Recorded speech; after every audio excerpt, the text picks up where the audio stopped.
اعوذ باللہ من الشیطان الرجیم بسم اللہ الرحمن الرحیم۔ جہاں میں اضطراب ہے، نہیں جہاں ہی اضطراب ہے، ہزار ہا کواکب و نجوم ہائے کہکشاں،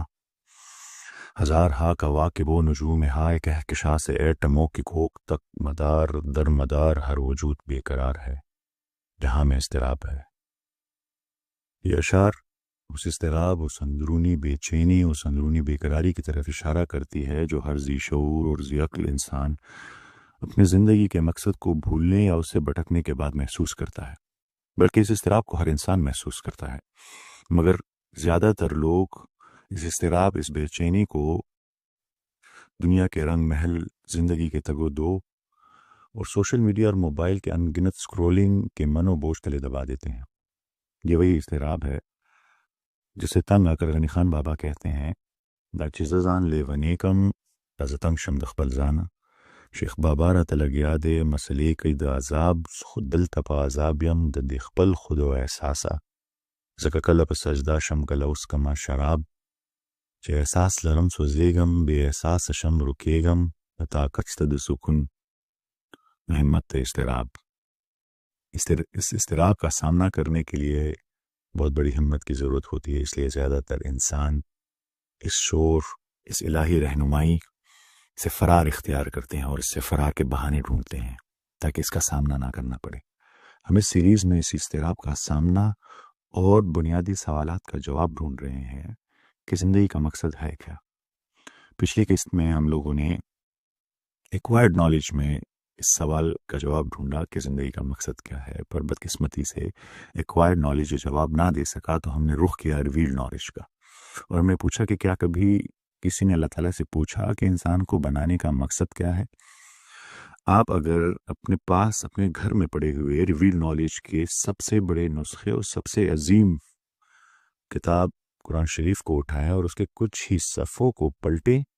تو آپ کو سورہ بقرہ کی 30 نمبر آیت میں اللہ تعالیٰ اور فرشتوں کے درمیان ایک انتہائی خوبصورت مکالمہ ملے گا،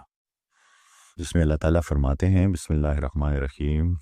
وَإِذْ قَالَ رَبُّكَ لِلْمَلَائِكَةِ إِنِّي جَاعِلٌ فِي الْأَرْضِ خلیفہ۔ جب اللہ تعالیٰ نے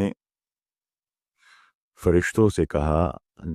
کہ میں زمین پر اپنا خلیفہ یا نائب مقرر کرنے والا ہوں، تو وہ فرشتے جو عام طور پر اللہ تعالیٰ کا کوئی بھی حکم بجا لانے میں پلک جھپکنے کی بھی دیر نہیں کرتے، انہوں نے کہا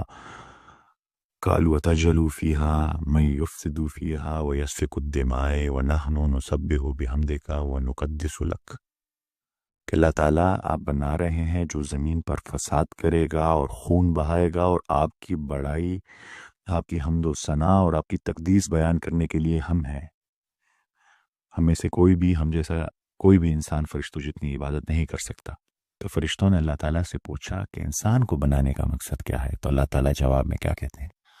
قَالَ إِنِّي أَعْلَمُ مَا لَا تَعْلَمُونَ، مجھے جو معلوم ہے وہ آپ کو نہیں معلوم۔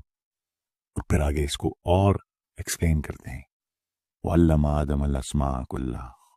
ثُمَّ عَرَضَهُمْ عَلَى الْمَلَائِكَةِ فَقَالَ أَنبِئُونِي بِأَسْمَاءِ هَؤُلَاءِ إِن كُنتُمْ صَادِقِينَ، کہ میں نے آدم علیہ السلام کو تمام نام سکھا دیے اور پھر فرشتوں سے کہا کہ آپ